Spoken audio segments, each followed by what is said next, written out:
4:1-8. 2 Chronicles chapter 7. Tama? 4:1-8. Okay. So, meron na po ang Biblia pag isa. In-encourage po natin na tayo ay magbalik sa basic. Gumamit ng hindi digital, kundi physical Bible. Amen. So, dun sa mga walang salamin at hindi makakita, sabihin sa iyo katabi, lakasan mo ang pagbasa, nakikinig ako. Sige po, sabihin mo sa katabi mo, lakasan mo ang pagbasa, pakikinggan kita. Okay? May Bible po ba ang bawat isa? Taas mo ang mga Biblia. Yun, ganda tingnan. Ayan. So, yun po. Bilang paggalang sa salita ng Panginoon, babasahin natin itong salitan. At tayo po lahat ay tumayo muli.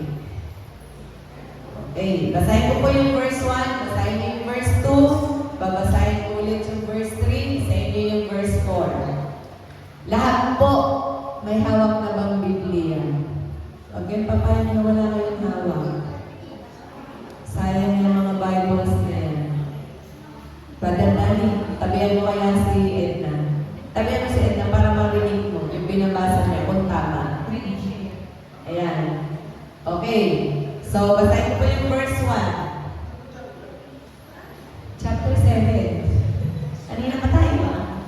2 Chronicles chapter 7 verse 1. Nang matapos ang prayer ni King Solomon, bumaba ang apoy mula sa langit at sinunog ang lahat ng mga offerings nila. Tapos, napuno ng nakakasilaw ng glory ni Lord ang temple. Verse 2.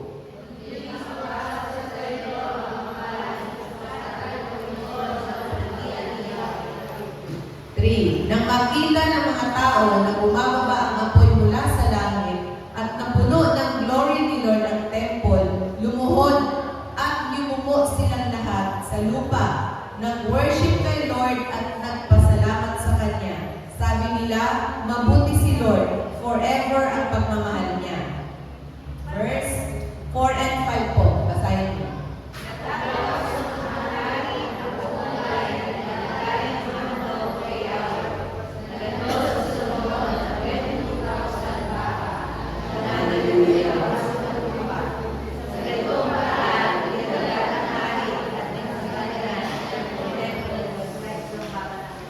Grabe, no? 122 pa at 22 na baka. Hallelujah. Puri ng Panginoon. Kahit isa lang. Verse 6. Tumayo ang mga priest sa pwesto nila at kaharap nila ang mga Levites habang pinapatugtog ng mga instruments na pinagawa ni David. Kumakanta ang mga Levites ng forever ang pagmamahal ni Lord. Pinatunog ng mga priest ang mga trumpets habang nakatayo ang mga tao. 7.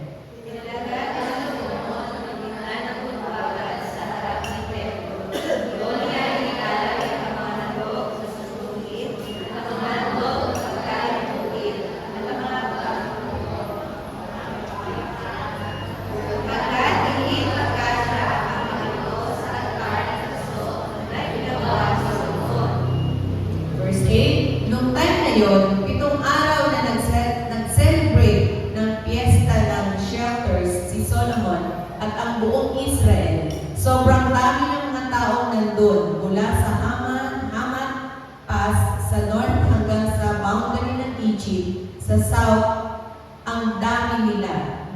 9.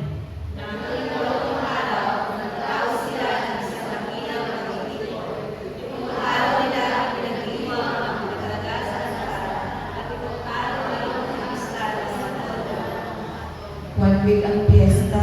Hallelujah, hindi naubusan. Tapos, nung sumunod na araw, pinauwi na si Solomon ng mga tao. Pinauwi na ni Solomon ang mga tao. Ito yung 23rd day ng 7th month. Masaya silang lahat sa mga blessings na binigay ni Lord sa bayan niyang Israel, kay David at kay Solomon. 11.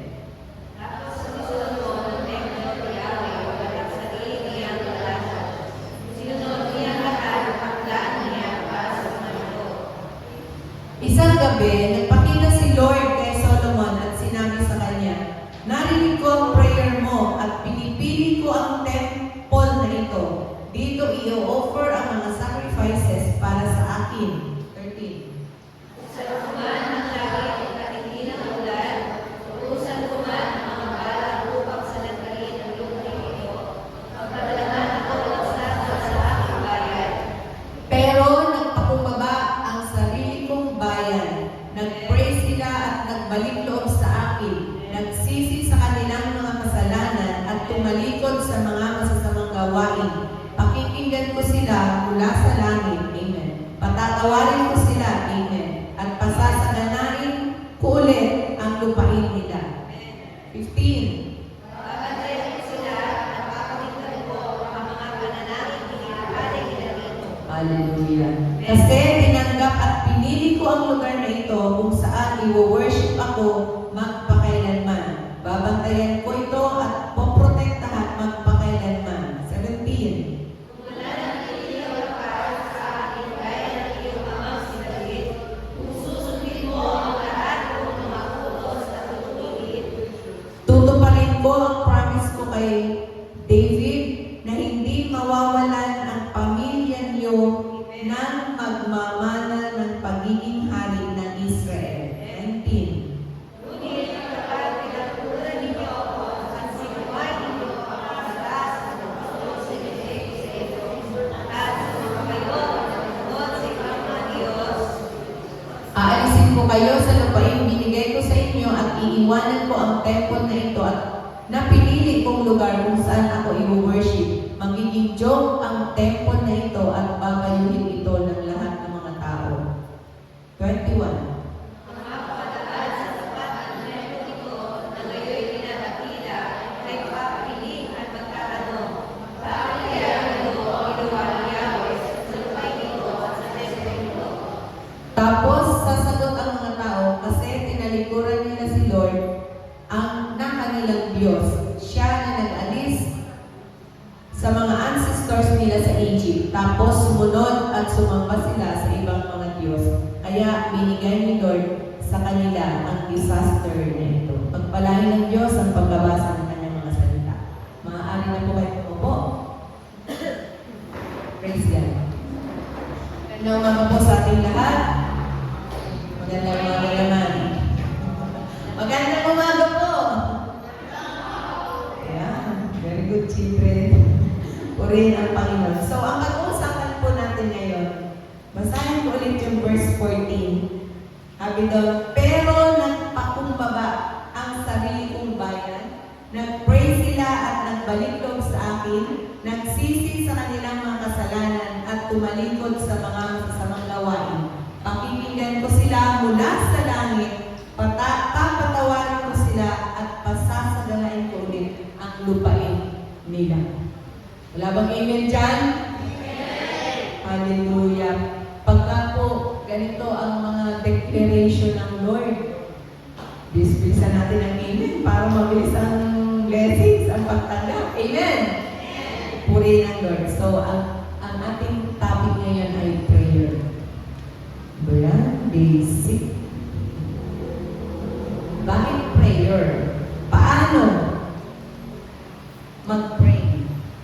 So, paano tumugon ng Diyos sa mataimtim na prayer ni Solomon? Imagine niyo po, yung chapter 6 ay bless ni Solomon yung mga Israelites. Pinag-pray niya yung mga Israelites, bless niya yung mga Israelites. So, natanggap ng mga Israelites yung blessing mula sa Panginoon dahil sa prayer ni Solomon. Meron bang natatanggap yung ating mga kapatid sa Panginoon na blessing dahil sa ating panalangin? Hallelujah. So, kung tayo po ay nananalangin para sa iba, tumatanggap sila ng blessing sa pamamagitan natin. Tayo yung ginagamit ng Panginoon. Sana dalas-dalasan natin ang prayer sa ating mga kapatid sa Panginoon. So, ngayon, paano tumugan ng Diyos sa taimtim o taos-puso o maanap na panalangin? Medyo himayin natin yung verse 14 ng 2 Chronicles chapter 7.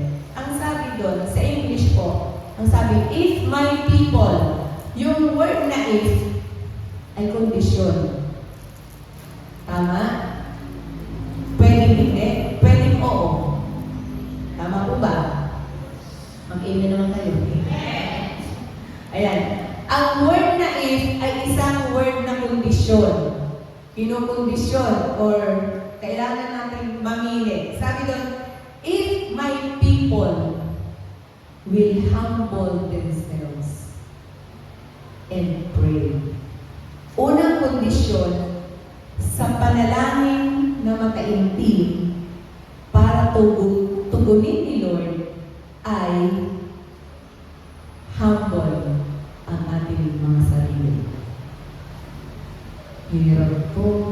Di naman tayo tinuruan maging mayabang. Pero sa sarili ko parang mayabang ako. Di naman tinuro sa akin yun. Di ba, laging tinuturo sa atin, huwag kang gano'n ha. Huwag kang mayabang. Huwag kang hambog. Huwag kang ganito. Ganyan. Yun ang tinuturo sa atin. Pero yung pagiging mayabang, tinuro ba sa atin? Hindi po. Walang nagturo nun. Ewan ko lang kung tinuruan po kayo ng inyong mga ninuno. Meron po ba dito? Tinuruan ng kanyang mga ninuno, ng kanyang magulang, ng kanyang lola, ng kanyang lelo, na sige, humbugan mo pa. Sige, yabangan mo pa. Wala. Ang tinuturo sa atin ng ating mga magulang, huwag kang mayabang. Amen. Pero, bakit kaya may mga mayayabang? Wala dito niyan. Kahit walang mag-amen. Parang tinatanggap niyo na ang kaya. Wala dito niyan. Hallelujah. I-declare niyo. Bakit nabibili? Amen. Dinadrag yung amen. Dinadrag natin. Pero amen. Hallelujah. Yun. Declaration natin yan. Na hindi tayo mayabang. In Jesus' name. Parang ang hirap ha. Ang hirap tanggapin na hindi mayabang. So, sino po ngayon ang humble? Buti na walang taas ang kamay. Yun yung unang condition sa atin. Kailangan pag tayo mananalangin with a humble heart. May pagpapakababa by admitting our sins. Ano yung mga kasalanan natin? Kanina, mula sa pag-isip. Ano yung kasalanan natin? Meron ba tayong kasalanan? Sino po ang may kasalanan? Taas ng kamay. So, yung hindi nagtaas ng kamay ay walang kasalanan mula ka ng umaga. Thank you, Lord. Pagbalay kayo ng Panginoon. Huwag sana muna kayong kunin ni Lord. Hawakan niyo yun. Okay. Pray with a humble heart. Paano ito? Sa Romans chapter 12, verse 3. Sige po. Kung saan niyo ang Bible niyo, sayang naman yan. Naandyan na sa inyo. Romans 12:3. Sipagan natin yung pagbubukas ng Bible. Ano po? Kung hindi man kayo makapagbasa araw-araw, ito yung pagkakataon niyo para magbasa. Romans 12:3. Anong sabi? Huwag pakalagaan ang sarili ng higit sa nararapat. Huwag pahalagahan ang sarili ng higit sa nararapat. Isa pa, sa ibang version, huwag niyong isipin na ang galing-galing niyo. Magpakatotoo tayo. Ang galing ko. Pinag-pray ko siya. Narinig mong nagte-testimony na tinugon ng Lord.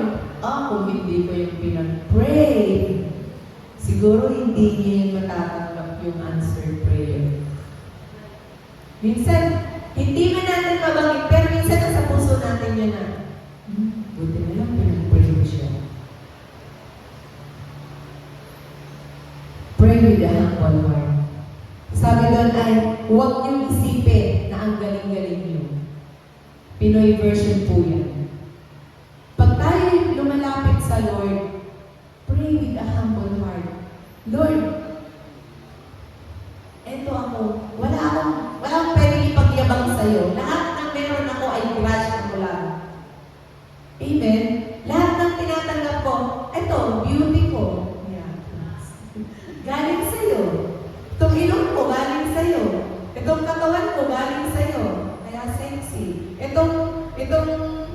itsura mo galing sa'yo, kaya pogi. Ganun ba ka mag-pray? O nag-pray tayo, Lord, narito ako. Wala pa akong pwedeng ipagmalaki sa'yo. Grasya mo lang ako. Grasya mo lang kung bakit ako nakakatayo. Grasya mo lang kung bakit ako kumakain. Grasya mo lang kung bakit ako nabubuhay at humihinga pa. Grasya mo lang kung bakit ako bumabangon pa araw-araw. Amen? Purihin ang Panginoon. Hallelujah. Lahat ay grasya lang natin. Grasya lang ng Panginoon sa atin ang mga bagay na ito. Kaya, huwag natin isipin na magaling tayo. Wala talaga tayong pwedeng ipag-magaling sa Panginoon. Philippians chapter 2, verse 3. Ano pong sabi sa Philippians chapter 2, verse 3? Grabe to. Philippians 2:3, nasa New Testament. Medyo saunuin natin yung Bible. Matthew, Mark, Luke, John, Acts, Romans, 1 and 2 Corinthians, Galatians, Ephesians, Philippians, Colossians. Ayan. Philippians 2:3. Huwag kayong gumawa ng anuman dahil sa pangahangad niyong maging tanyag. Gagawin ko to. Siguro mapapansin ako dito. Gagawin ko to. Kasi gusto ko mapansin ako ng crush. Gagawin ko to. Maglilingkod ako sa Lord. Sasayaw ako para mapansin. Maglilingkod ako sa Lord. Magaganito ako para mapansin. Gagalingan ko sa school. Mag-e-excel ako sa school para mapansin. So, sabi doon, huwag kayong gumawa ng anuman dahil sa pangangad yung maging tanya. Amen? Amen? Pag tayo gumawa, ang sabi ng Biblia, do all things for the glory of God. Hindi dahil gusto natin maging tanya o maging popular, kundi gusto natin mapapurihan si Lord sa ating buhay. Sa tuwing gumagawa po tayo ng mabuti, sa tuwing gumagawa tayo ng maganda, nasasabi ba ng mga tao na paligid natin na, grabe si Lord sa buhay mo. Ang galing-galing ng Lord sa buhay mo. Or ang sinasabi sa atin, ang galing mo. Alin doon? Si Lord ang napapurihan or tayo ang napapurihan dahil sa ating gawa. Sabi pa dyan sa Philippians 2:3, sa ibang version naman, bilang tanda ng pagpapakumbaba, ituring ninyong higit ang iba kaysa inyong sarili. Ito medyo mahirap-hirap to. Nasabihin natin na, alam mo, mas magaling ka kaysa sa akin. Di ba, pagka may mga bagay na ginagawa tayo at alam natin sa sarili natin na maganda, mabuti, ay parang nahihigitan natin yung iba. Mas magaling ako magluto sa'yo. Mas masarap yung spaghetti ko kaysa sa'yo. Sarap nga ba? May mga comparison tayo sa iba. Hindi ba pwedeng i-compare natin yung sarili natin kay Lord? Lord, mas magaling ka kaysa sa akin. Para nasi-check namin yung heart natin kung meron tayong humble heart. Si Lord yung ating parang salaan sa ginagawa natin. Yung lahat ng ginagawa natin, salain natin kay Lord. Papasa na ba ito sa iyo, Panginoon? Okay ba ito sa iyo, Lord? Approve ba itong ginagawa ko sa iyo, Lord? Or approve ba itong ginagawa ko sa teacher ko? Approve ba itong ginagawa ko sa magulang ko? Approve ba itong ginagawa ko sa boss ko? Approve ba itong ginagawa ko sa mga taong nasa secular? Alin doon ang mas gusto natin binibigyan ng approval? Yung tao sa labas or si Lord? Yung kapwa-tao natin or si Lord? Alin yung gusto niyong approval? Mas maganda kung si Lord mo. Pag si Lord ang nag-approve, grabe. Ibang klase. Imagine mo. Sabihin sa'yo ng Lord ngayon, anak, nag-worship ka sa akin, nang taimtim sa iyong puso, approve ka sa akin. Evaluate natin yung sarili natin ngayon. Kanina sa worship, kanina habang tayo umaawit sa Lord, approve ba tayo sa Lord? Nag-thumbs up ba si Lord sa atin? Kayo lang po makakasagot yan. Hindi ko pwedeng sagutin yan. Kasi hindi ako judge. Sa sarili niyo yan, masasagot niyo kung nag-thumbs up si Lord sa inyo. Amen? Sa pag-isip natin, sinabi ba ng Lord sa atin, anak, approve ka sa akin. Aga mo gumising para mag-church. Approve yun. Amen? Amen? Parang amen. Isa pang version ng Philippians 2:3, huwag maging selfish at huwag magmayabang. Paulit-ulit yung huwag magmayabang.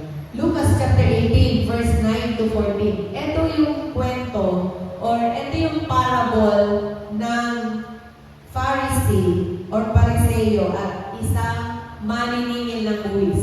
Pharisee at yung tax collector.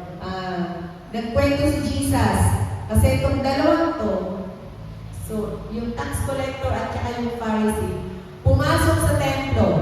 Pagpasok nila sa templo, yung Pharisee nag-pray. Pareho naman silang nag-pray.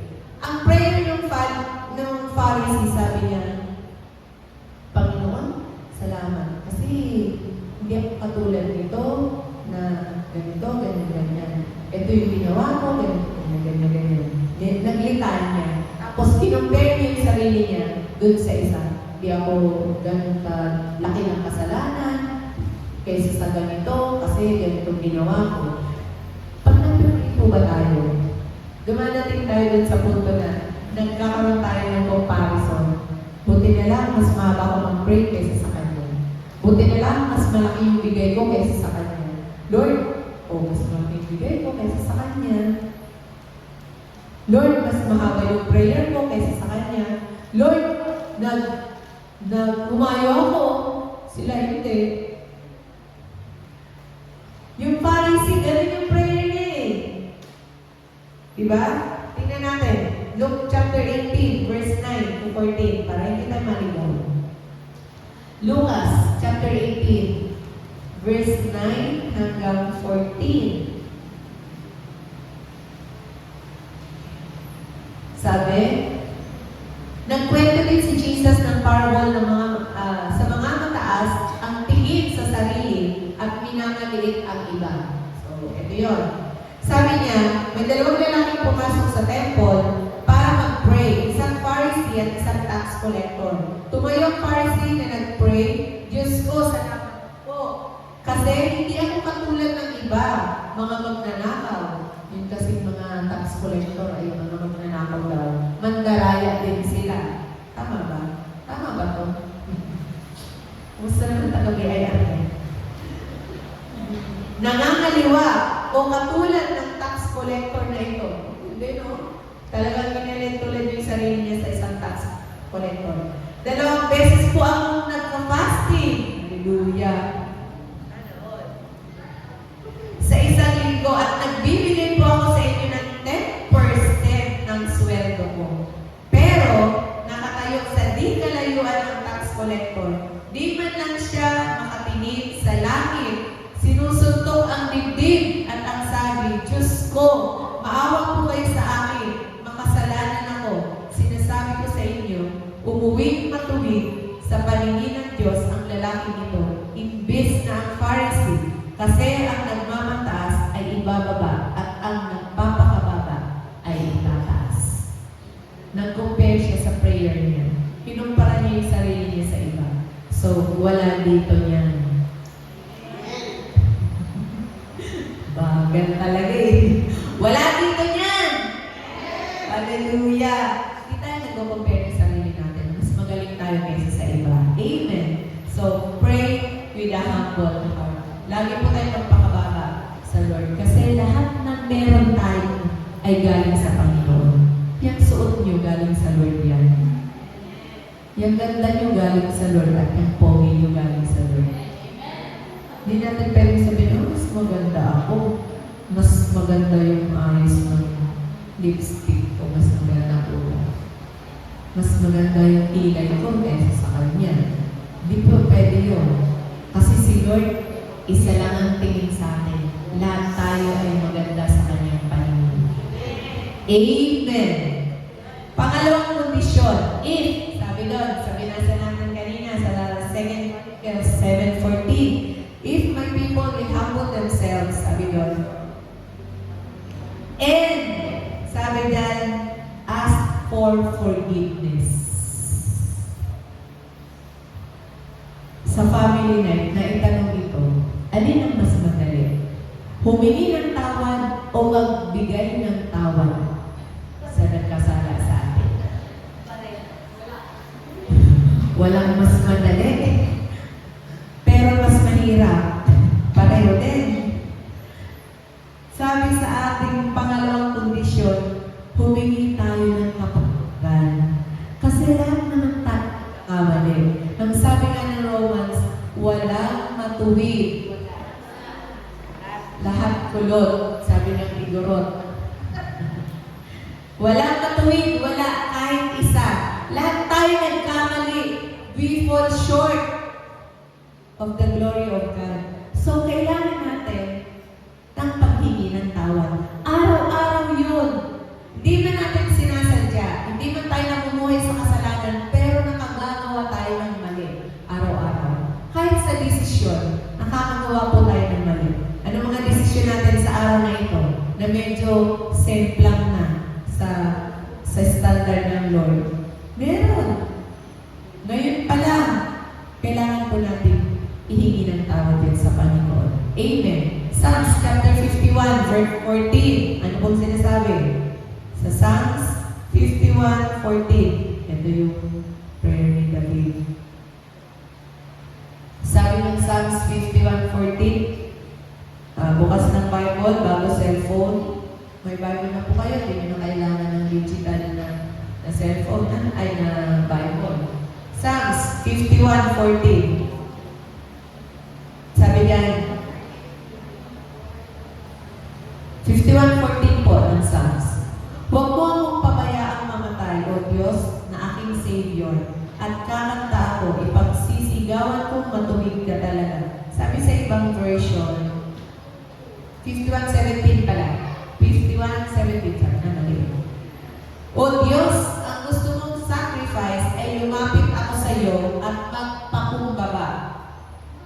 Hindi mo i-reject ang nagpapakababa at nagsisisi sa masamang gawa. Amen. Amen.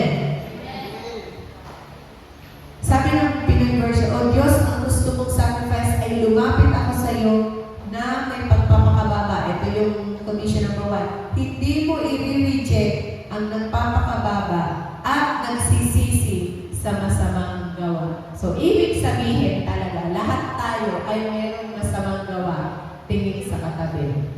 Huwag niyong huhusgahan. Pareho kayo mayroon. Di ba? Walang matuwid sa atin. Kahit isa. At eto pa, Mark 10:17. Marcos, Kapitulo 10, talatang 17. Mark 10:17.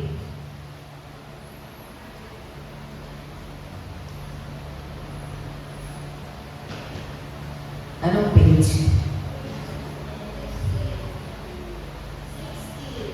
Yun. Mark 10:17. Nang paalis na si Jesus, may isang lalaking tumakbo papunta sa kanya at lumuhod sa harapan niya. Tinanong ng lalaki si Jesus, mabuting teacher, ano po ang gagawin ko para magkaroon ako ng buhay na walang hanggan? Sa paghingi ng forgiveness, pangalawang kondisyon, mahalaga yung pagpapakababa na may pagluhod. Kailan kayo huling lumuhod sa Panginoon?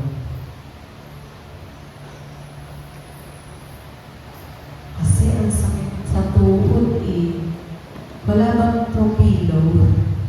Wala bang propilo sa church? Wala bang foam para lumuhod? Minsan, hirap na hirap tayo sa pagluhod. Sa totoo lang. Madalas, hindi na natin ito nagagawa din. Or, hindi ko lang alam kung sino sa atin, yung pag nagpe-pray, personal na prayer, ay lumuluhod pa rin. Meron po ba? Parang napakataas na ng puso natin para hindi lumuhod sa harapan ng Panginoon. Isipin natin ito, King of Kings, Lord of Lords, Sovereign God, Prince of Peace. Parang hirap luhuran. Mahirap ba? Mahirap po ba talagang luhuran ng Panginoon? Kailan tayo huling lumuhod sa Lord? Alam niyo po, meron akong nagkwento sa inyo. George Miller, isang legendary prayer warrior. Over 5,000 ang kanyang answered prayer within a certain period of time. Maiksing panahon lang, 5,000 answered prayer. Kumusta yung mga pinagpipray natin? Tinugon na ba ni Lord? Si George Miller po ay siya yung kinikwento natin sa LCBTC or sa PMA na merong 5 kaibigan. Natatandaan niyo to sa lahat ng nag-LCBTC at nag-PMA. May 5 siyang kaibigan na hindi mananampalataya. Siya lang yung mananampalataya. Yung isa niyang kaibigan, so pinagpipray niya to na maging Kristiyano, itong 5 ito. Yung isang kaibigan niya, few months lang, naging Kristiyano. Tumanggap sa Lord. Yung 2 niyang kaibigan, kumilala sa Panginoon, tumanggap sa Panginoon after 10 years of praying. Meron na po ba tayong pinapanalangin na 10 years na hindi pa rin kumikilala sa Lord? Meron? Pinagpe-pray pa ba natin sila? Araw-araw ito pinagpe-pray ni George Lee. Isa pa, yung isa niyang kaibigan, yung pang-4 niyang kaibigan, kumilala sa Panginoon after 25 years. Parang ayawan na. Kung mag-i-start ako ngayon, after 25 years, hallelujah, 86, 86 ba? 87. 87 years old ako, nagpe-pray pa para dun sa isang kaibigan na yun. Si Nanay Pining. Tama po, 86 na. 88 na. Pero pa ba tayo pinagpe-pray? Na 25 years na pinagpe-pray pa rin natin? Or sumawa na tayo mag-pray para sa kanila? Okay na, kontento na ako. Ako na lang pupunta ng langit. Ayoko nang pupunta ng yung mga kasama ko sa bahay, yung mga kapitbahay ko, yung mga kapatid ko, yung magulang ko. Okay na ako. Pupunta na ako ng langit. Bahala na sila sa sarili nila. Hindi man lang natin sila banggitin sa prayer. Mga kapatid, huwag po tayo magsawa sa panalangin. Lalo na sa mga mahal natin sa buhay. Masaya pa kayo na kayo pupunta ng langit, tapos sila hindi. Masaya ba kayo na pagdating niyo sa langit, makikita niyo sila na naghihirap? Meron po pagkakataon na makikita natin sila naghihirap. Kaya nga meron sa langit na pahiran ng luha. Diba? Sabi ni Jesus, pahirin ang luha natin. Kasi makikita natin yung mga mahal natin sa buhay na naghihirap sa dagat-dagatan ako. Payag ba tayo doon? Hanggang may pagkakataon, mga kapatid, let's pray for them. Huwag tayong magsawa. Kahit minsan, malayo. Parang layo sa pagtugon ng Lord yung ating pinagpe-pray. Parang tutugunin pa ba ito ng Lord? Ibang-iba yung nakikita mo sa Kanya, sa pinagpe-pray mo. Parang ang layo niya pa para kumilala sa Lord. Si George Miller po, hindi nagsawang mag-pray 25 years. And counting. Bakit? 4 pa lang yun. Tama po.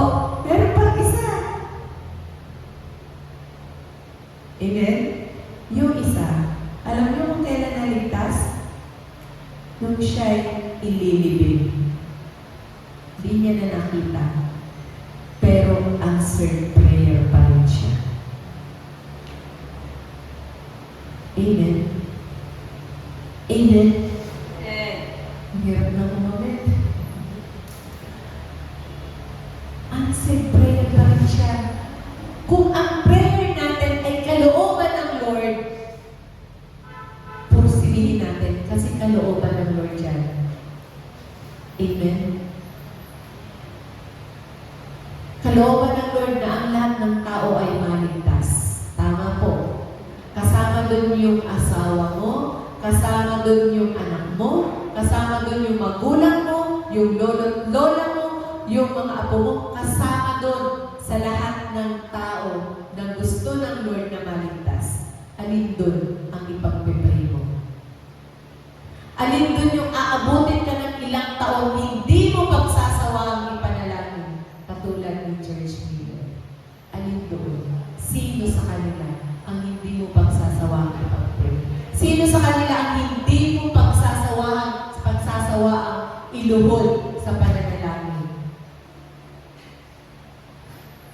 Yung isang kaibigan ni George Miller ay bumisita sa kanya. Sabi niya, anong sekreto mo? Bakit nagtatagumpay ka? Kasi meron siyang orphanage. Ang orphanage niya po, libong kabataan. Hindi lang 100, 200, libo-libong kabataan. Wala siyang sponsor. Hindi siya humihingi ng sponsor. Kahit kaninong tao, kahit kaninong kumpanya, wala siyang hinihingan. Isa lang ang hinihingan niya, ang hari ng mga hari. At sa paghingi niya, lumuluhod siya.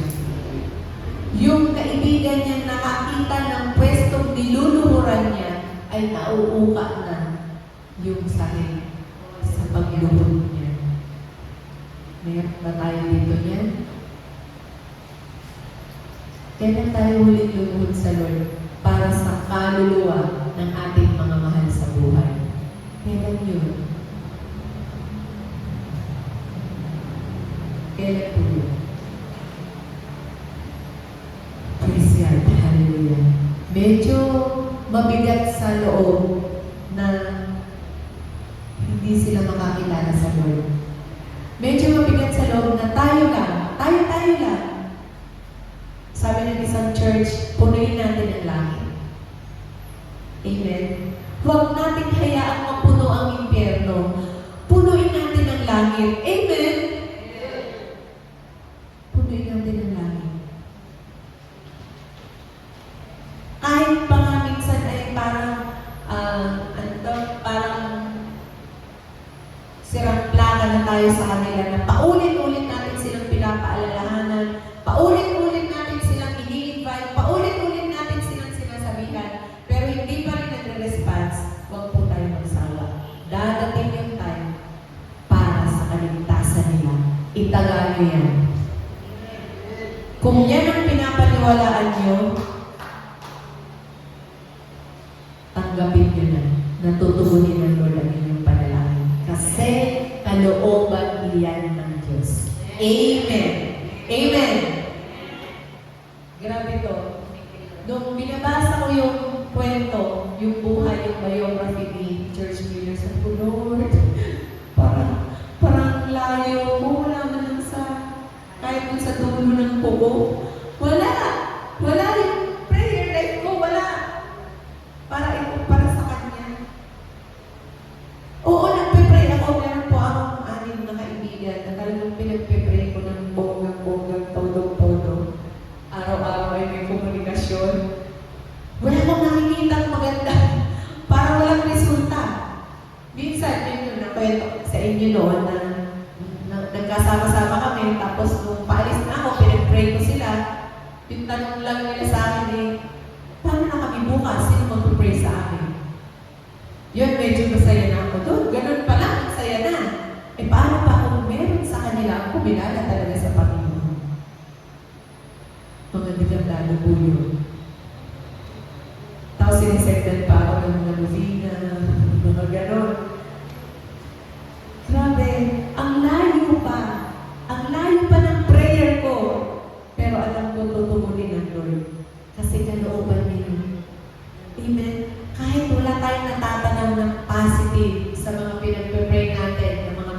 sa buhay, huwag po tayong magsawa. Tutugunin ng Lord yan. Amen. Lalo na yung mga nakakilala na sa Panginoon, may mga tanim na sinasabi, huwag po tayong magsawa ipag-pray sila. Kasi may salita ng Lord na nasa puso nila. Hayaan natin na yung salita ngayon ng Panginoon sa puso nila ay magsalita sa kanilang mga espiritu. Amen. Psalms 95 verse 6. Psalms 95 verse 6. Basahin natin. Marami po tayong babasahin verse, kaya huwag niyong bibitawan ng Bible. 95 verse 6. Sabi po diyan, tara, mag-worship tayo at magbigay galang. Lumuhod tayo sa harap ni Lord. Siya ang nag-create sa atin. Kung nare-realize natin sa sarili natin na si Lord ang nag-create sa atin, na lahat ng meron tayo ay sa Kanya, hindi malayo talaga na luluhod tayo sa Panginoon. Amen. Amen. Sabi ng Bible sa Philippians, lahat ng tuhod ay luluhod sa Panginoon. Tanong, may tuhod ba kayo? Tingnan na kalapit niyo kung may tuhod. Sabihin ko, yung tuhod na yan ay luluhod sa Panginoon. Huwag niyo pong kausapin ang Bible, huwag niyo kausapin ang upuan. Kausapin niyo yung katabi niyo, sabihin mo, yung tuhod mong yan ay luluhod sa pangalan ni Jesus. Amen? Bible po ang sasabi niya, hindi ako. So kung hindi kayo kumbinsido, ay di pwede niyong alisin sa Bible yan. Pero yan po ang sinasabi ng Biblia. Amen. Victories are a product, or victories is a product of bended knees. Yung lahat ng tagumpay natin ay produkto yan ng ating pagluhod sa Panginoon. Kung wala tayong tagumpay, baka wala tayong iniluhod sa Lord. Kasi yung lahat ng tagumpay natin ay produkto ng ating bended knees. Amen. Amen. Amen. Nung pong nasa Jesus Reigns kami, isa to sa mga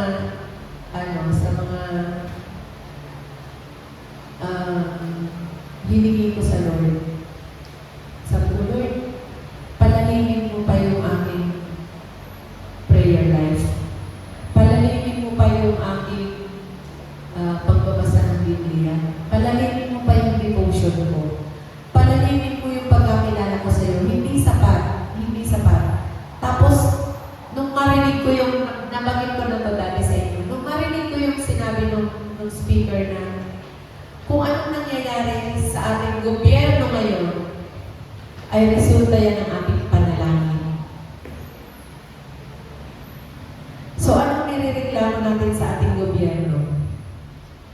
Resulta yan ng ating panalangin. Pinag-pray po ba natin ang ating gobyerno? Iniluluhod ba natin ang ating gobyerno? Hindi lang basta prayer, yung talagang may pagluhod. Iniluluhod ba natin yung ating gobyerno? Or mas marami tayong sinasabing puna kaysa sa pananalangin sa ating gobyerno. Ano yan? Bakit ang government natin ngayon? Ang mga kandidato, bakit sila? Ba't hindi ako bakit sila? Di ba pwedeng makatista na lang sila? Mas okay sila doon. Mga kapatid, please lang. Pag-pray pa natin ang ating eleksyon, ako'y naniniklod sa inyo. Ipanalangin po natin ang matindi ang ating eleksyon at talagang lumabas ang mga lawmaker. Hindi yung gagawing sarswela ang Senate at ang Congress ng ating government. Ang kailangan po natin ay mga mambabatas, gumagawa ng batas, hindi nagbibigay lang ng pera. Amen? Ang kailangan natin ay mga gumawa ng batas para sa atin at para sa future generation. Kasi kung para sa atin lang, nakatanggap tayo ngayon, paano yung susunod na henerasyon? Paano pag hindi na sila kilala ng mga naglilista? Makakatanggap pa ba sila? Hindi. Hanggang atin lang. Kaya mag-isip po tayo mabuti at manalangin mabuti para sa ating eleksyon, mga kapatid. Future ng ating next generation na kasalalay sa kanila. Kung anong gagawin nilang batas, yun ang ipapatupad dun sa susunod na henerasyon. Sa ating apo, sa kaapo-apuhan pa, kung hindi pa darating si Lord. Sila ang tatanggap nun, hindi tayo. Huwag natin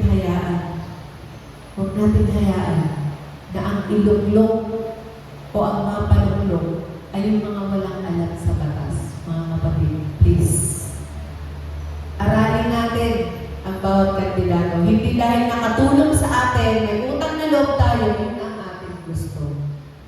Aralin natin kung ano ang makabubuti para sa susunod na henerasyon. Iluhod natin yan sa Panginoon.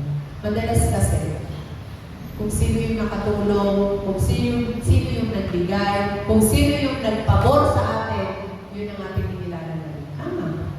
Wala dito niya. Baka sa atin yan. Pero, mga kapatid, iluhod natin sa Lord yan. Amen. Hanggat may pagkakataon pa tayo. Bago pa dumating ang May 11, tama ba? May 11 ang eleksyon? May 12, sorry, advance.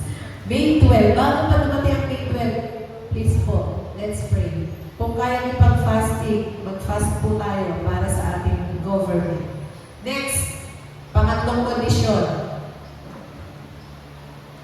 Ano yung muna? Pray with a humble heart. Next, I pray for forgiveness. Ang pangatlong kondisyon ay seek God continually. Hindi po tayo lumalayo dun sa ating key verse na 2 Chronicles chapter 7, verse 14. Ang pangatlong condition po ay seek God continually. Deuteronomy chapter 4, verse 29, sabi dyan, gayunman matatagpuan ninyong muli si Yahweh, kung siya'y buong puso ninyong hahanapin. So, matatagpuan natin si Lord kung buong puso. Buo ang puso. Hindi watak-watak. Naghahanap ka sa Lord, pero ano kayang uulamin namin ngayon pag-uwi? Gusto mong matagpuan si Lord, pero inisip mo, ano kaya mamayang hapon? Papasok ba ako sa NCBTC or sa PMA? Or hindi na lang? Buo dapat ang isip. Amen. Pag hinahanap mo si Lord, kailangan buo ang loob, buo ang isip. Psalms 105, verse 4. Awit, 105, talatang 4. Sabi niya, siya'y hanapin at ang kanyang lakas ay siyang asahan. Siya ay hanapin upang manalagi sa kanyang harapan. Amen. Grabe na. Alam niyo, hindi naman mahirap hanapin si Lord. Isang tawag lang, pag buo ang puso natin, matatagpuan natin siya. Nandyan lang siya. Amen. Proverbs 8, verse 17. Mahal ko silang lahat na sa akin nagmamahal kapag hinanap ako ng masikap. May condition. Kapag hinanap ako ng masikap, tiyak na masusumpungan. Praise God. Hallelujah. So, kailangan hanapin natin siya ng masikap kasi tiyak na masusumpungan natin si Lord. Tanong, ngayong umaga, nasumpungan niyo na ba si Lord? Isa lang ang nakasumpong. Ngayong umaga, nasumpungan niyo na ba si Lord? Hallelujah, purihin ang Panginoon. Isaiah 55, verse 6. Isaiah, kapitulo 55, talatang 6. 55 verse 6. Hanapin mo si Yahweh habang siya'y matatagpuan. Bakit kaya? Saan kaya pupunta? Manalangin ka sa Kanya habang siya'y malapit pa.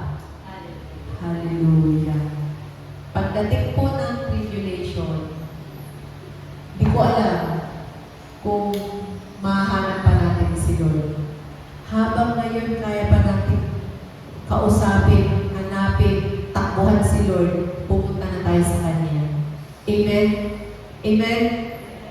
Ang sabi niya, matatagpuan natin siya habang tayo ay nananalangin. Siyempre lapit lang. Jeremiah 29, verse 11. No, verse 13. Jeremiah 29:13, sabi niya, kapag hinanap ninyo ako, ako'y inyong matatagpuan. Kung buong puso ninyo ako, hahanapin. Ang ganda naman yung word na buong puso. May naghahanap ba sa Lord ng half-hearted? May naghahanap ba sa Lord ng quarter heart? Quarter heart? Ano ba tawag mo? Konting heart lang? Hindi buo yung paghahanap sa Panginoon. Alam niyo yung mga hindi buo yung paghahanap sa Panginoon. Siguro yung, Lord, thank you. Saglit lang. Lord, thank you for this food. Amen. Tatlong beses ka na nag-pray. Pero tuwing kakain lang, yun lang, ang prayer mo, paulit-ulit. Thank you for this food, Lord. Amen. Paano tayo nag-pray? Paano tayo naghahanap sa Lord? Sabi Lord, kailangan buong puso natin siya hinahanap. Amen! So, nahanap ka natin si Lord na buong puso ngayong umaga. Ang prayer ko kanina, habang nag-worship, Lord, bisitahin mo po kami. Hindi lang ako, lahat kami, bisitahin mo. Huwag mo pong hayaan, pumunta lang kami ng church na walang nangyari sa amin. Na hindi ka namin nakatagpo. Na uuwi kami na, pareho lang ng dati. Punta ka ng church, nag-church ka, nag-worship, ng konti, kung nag-testimony, nag-offering, tapos uwi ka na. Pero hindi mo talaga natagpuan si Lord. Hindi mo talaga, alam mo yung nakadaupang palad na parang andyan lang sa harapan mo si Lord. Naranasan niyo na yun. Nag-pray na ba kayo sa Lord na parang nandyan lang siya sa tabi niyo? Parang bali-bali lang tayo, Lord.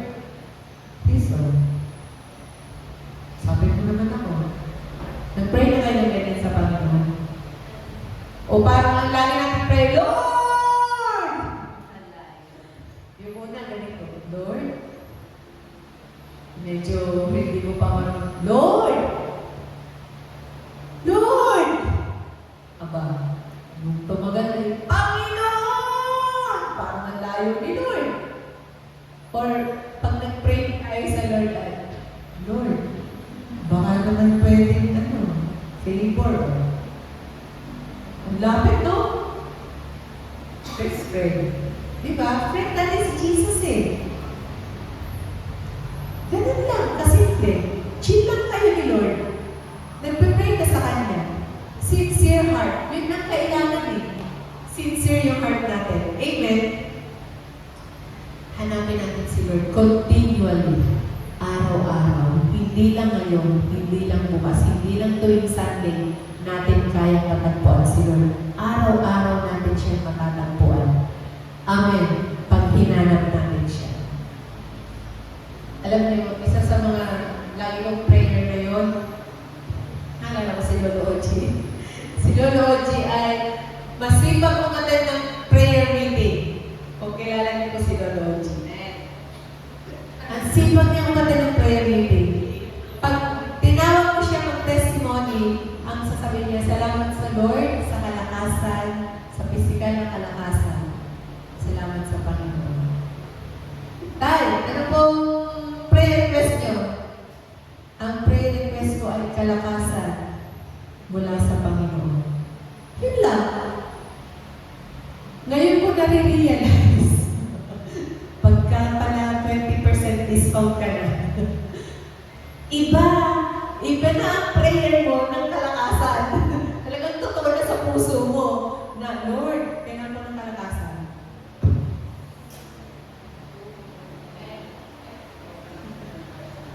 Alam mo yung mga nakikita natin sa Facebook na ang mukha mo ay 40, pero yung katawan mo ay 75. Grabe yung katawan ko ngayon parang matanda pa kay Nanay Binig. Sobrang, nitong nakaraang linggo, pagkagaling po namin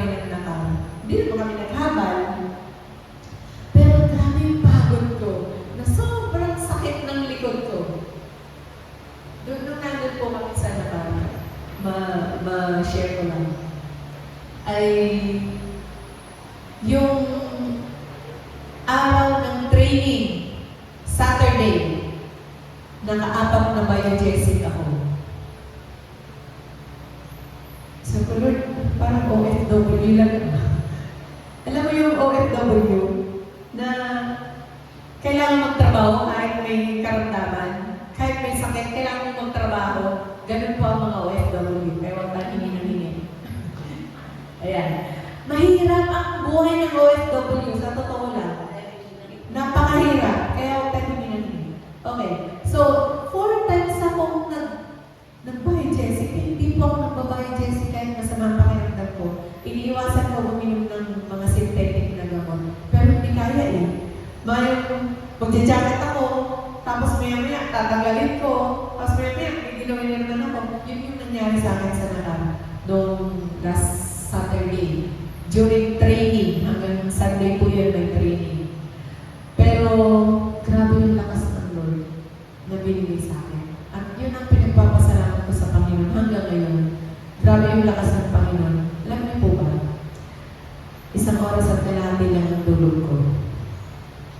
Biyaya ng Panginoon ang lakas na meron ako ngayon. Kasi within a week, simula nang dumating ako, may nagtatrabaho, kailangan mo mag-isip ng ipapamerenda, kailangan ganito, tapos bukod pa yung mga gawain sa bahay, gawain sa church. Full-time eh. Yun ang full-time. So, iba pa yung mga pinapagawa ni Pastor, iba pa yung mga pinapaalala niya sa Central, sa mga ganito sa ganyan. Sabi ko, Lord, grabe yung grace mo sa akin. Kasi grabe yung lakas na binibigay sa akin ng Panginoon. Hindi pa ako natutulog ng hapon. Hindi ko ugaling matulog ng tanghali or hapon. Parang hindi ako nausuhan nun. Sabi ko, Lord, kailangan ko ng lakas mo pa. Ngayong araw na to. Kasi maghapon pa to hanggang mamayang gabi. Tama po, Lord. Hanggang mamayang gabi. May training mamayang hapon. Hanggang gabi may gawain. Pero, sabi ko, Lord, kailangan ko ng lakas mo. Yung 1.5 hours na tulog ko, patagalin mo pa hanggang mamayang gabi. Kaya ako gising nung nag-chat si Ma'am Sheila. Alas 2 ng madaling araw nag-chat. Gising na gising kami dalawa. Sabi na, anak, matulog ka na. Hindi maganda sa atin to. Grabe lang yung lakas ng Lord. Amen? So, yan yung isa sa pinagpapasalamat ko sa Panginoon. At nakauwi po kami ng matagumpay. Nakapag-tip sila. Kalahati ng module 1. Ilang lesson yun, 3 lang po kami magturo. Nag-admin pa. Tapos, ang prayer ko, Lord, huwag kaming maghabal. Kasi, parang doon bibigyan yung katawan ko pag naghabal pa. Mayroon mo, 2 oras mahigit na nakamotor, na rough road, na mabilis. Tapos, dadaan sa mga hanging bridge. Sabi ko, Lord, huwag po. Ayun, tinugon ng Lord yung aming panalangin na hindi kami maghabal. Kaya, nakauwi po kami ng maayos. Salamat sa Panginoon. At salamat din sa pagsunod. Doon sa mga ibigin kasi, yun. So, salamat sa Lord. Yun yung lakas na binibigyan ng Panginoon sa atin.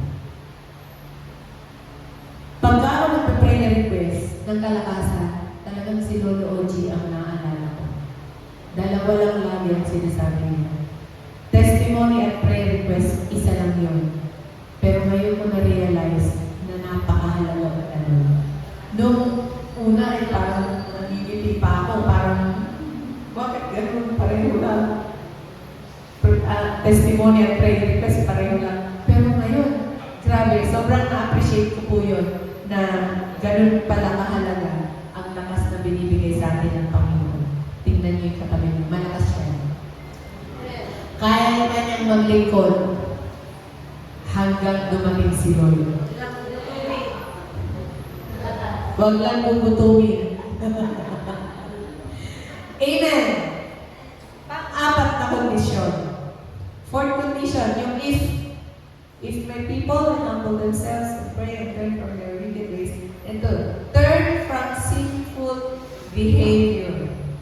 Yung pang-apat na condition. If we turn from our sinful behavior, tutukunin ni Lord ang mataintip nating panalangin. Alam niyo, ang nakakahadlang sa prayer natin ay yung ating mga kasalanan. Sabi ng Psalm 66 verse 18, if I regard iniquity in my heart, the Lord will not hear me. Kung magtatago ako, ano ba yung iniquity? Pagpalagay ng sin. Kung magtatago ako ng kasalanan sa puso ko, hindi ako pakikinggan ni Lord. Kayo lang po ang nakakaalam kung meron kayong nakatago dyan na kasalanan. Ulitin ko, hindi ako judge. Pero kayo lang ang nakakaalam kung may nakatago tayong sinful behavior sa sarili natin. Hindi tayo pakikinggan ni Lord. Yan ang sabi ng Psalm 66, verse 18. Hindi sinungaling ang Lord. Amen. Philippians 2, verses 5 to 11. Gayahin daw natin si Jesus. Turn from sinful behavior. Philippians chapter 2, verse 5. Basahin natin ito. Philippians 2, verse 5 hanggang 11. Sabi, gayahin ninyo ang ugali ni Christ Jesus. Diba?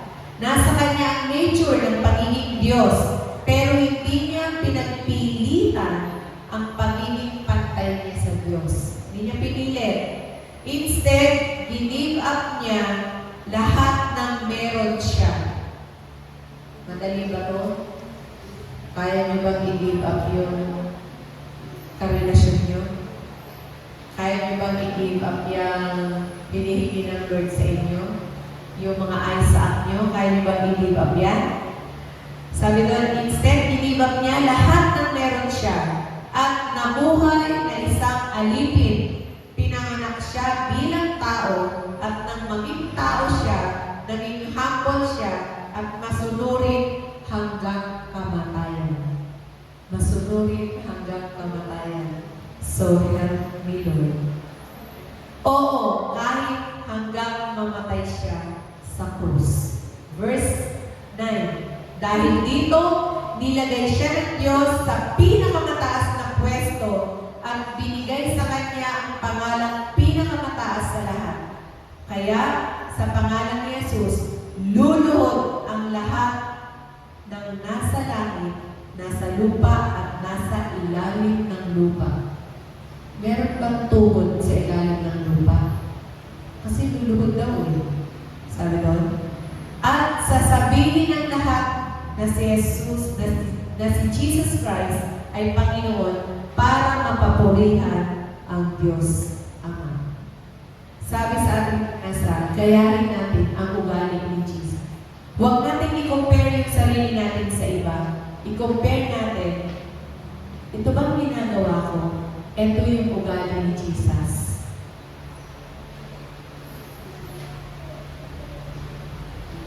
Verse 7, siya yung may servant heart. Yung laging naglilingkod at hindi pinaglilingkoran.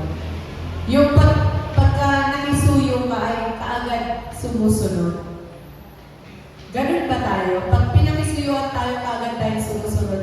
Or pag pinakisuyuan tayo, kaagad tayo nagdadahilan. Pwede ka bang mag-worship leader mamaya? Bakit ako? Pwede ka bang MC sa Sunday? Naman ba ako? Pwede ka bang mag-icebreaker? Pwede ka bang game master? Pwede ka bang naman ako? Pwede ka bang maghugas ng pinggan pagkatapos kumain pagkagawain sa gabi? Okay na kasi ako malayo pa yung aking. Mga kapatid, si Lord, si Jesus Christ, Diyos, pero may servant heart. Sana ganun din po tayo. Amen. Amen. Humble and obedient till death. Hanggang sa kanyang kamatayan. Ano naging reward niya. Sabi dun sa huling verses na binasa natin, nilagay siya sa pinakamataas na pwesto. Hindi lang yon, binigay ang pinakamataas na paglalang. Ito yung pinagawa sa amin ng huling family na last Wednesday. Tingnan niyo ang inyong katabi. At purihin niyo siya. Yung pagpupuri with exaggeration. Halimbawa, tangos talaga ng ilong mo kahit hindi. Mga ganun. Pero huwag niyo sasabihin kahit hindi. Purihin niyo with exaggeration. Sige po, try. Try lang. Yan yan, mga ganun. Sige po, nabanggit niyo na ba? Purihin yung katabi niyo with exaggeration. Tingnan natin para magiging reaction. Ang lakas-lakas mo, kahit alam mo naman mahuhugot. Ang sexy-sexy mo, kahit alam mo naman medyo. Alam mo, with exaggeration na eh. Nagawa niyo na po. Nagawa niyo na lahat. Nagawa niyo po ba? Pinuri niyo na yung katabi mo with exaggeration. Anong reaction? Nakakatawa, no? Nakakatawa. Try niyo purihin si Lord with exaggeration. Exaggeration. Sige, anong pwede niyo sabihin sa Lord na ma-exaggerate niyo si Lord? Wala. Wala, di ba? Si Lord lang ang pwede nating purihin. Na hindi tayo mag-e-exaggerate kasi nasa Kanya ang lahat. Grabe! Di ba? Ganun katindi ang Diyos na ating pinaglilingkuran. Hindi natin pwedeng i-exaggerate kasi si Lord yun eh. Siya lahat. Nasa Kanya na ang lahat. Kung binubulay mo sa mga, no? Wala kang pwedeng sabihin na exaggerated sa Panginoon. Siya yun eh. Di pwede, sabi mo nga, sa Bicol, pag sinabi, maganda ka, magayon. Ang ibig sabihin ng maganda, magayon. O, ang ibig sabihin ng magayon, maganda. Pag sinabi, ang ganda-ganda mo, magayon ka. Pag sinabi, sobrang ganda mo, magayon kang taray. Alin doon ang gusto mo?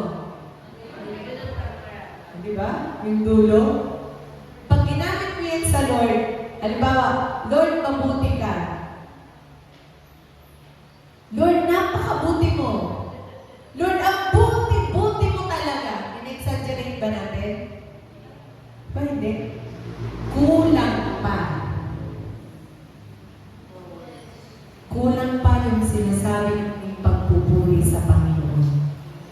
Hindi natin kayang i-exaggerate si Lord. Kasi siya ang lahat. Amen. Hallelujah.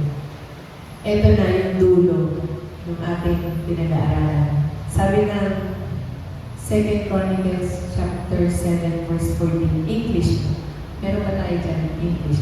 Para mabasa natin. Yung unang word niya ay if.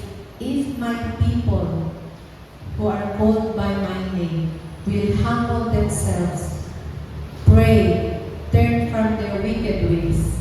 Anong kasunod? The word? Meron pa, bago I will hear. Dalawang word ito gusto kong tandaan natin. Yung unang if, yung una ay if. Yung sumunod ay then. Yung salitang then. I will hear from heaven. Ang sarap pakinggan. Ano ba? If my people who are called by my name will humble themselves and pray and seek my face and turn from their wicked ways, then I will hear from heaven. Yung word na then, mahalaga yun. Amen? Then, or this, or itong mga susunod na to, will come to pass. Alin yun? I will hear from heaven. Amen? Pakikinggan Pakinggan niya tayo. I will forgive your sin. Wala bang amen dyan? Grabe, si Lord lang pwede gumawa, no? Ano pa yung mga to? I will heal. Pagagalingin ko ang inyong lupa. I will heal your land. Mga kapatid, kung yung if na apat na gawa natin, ano yung apat na if? Yung una, pray with the humble heart. Pangalawa, ask forgiveness. Pangatlo, seek God continually. Pang-apat, turn from sinful behavior. Kung gagawin natin yung apat na if, ang katumbas niya, yung tatlong then. Then, I will hear from heaven. Then, I will forgive your sin. Then, I will heal your land. Amen. Sana magawa po natin yung apat na kondisyon para maranasan natin yung tatlong gagawin ng Lord sa buhay natin. Tayo lang tayo po ngayon. Ang dalangin ko po ay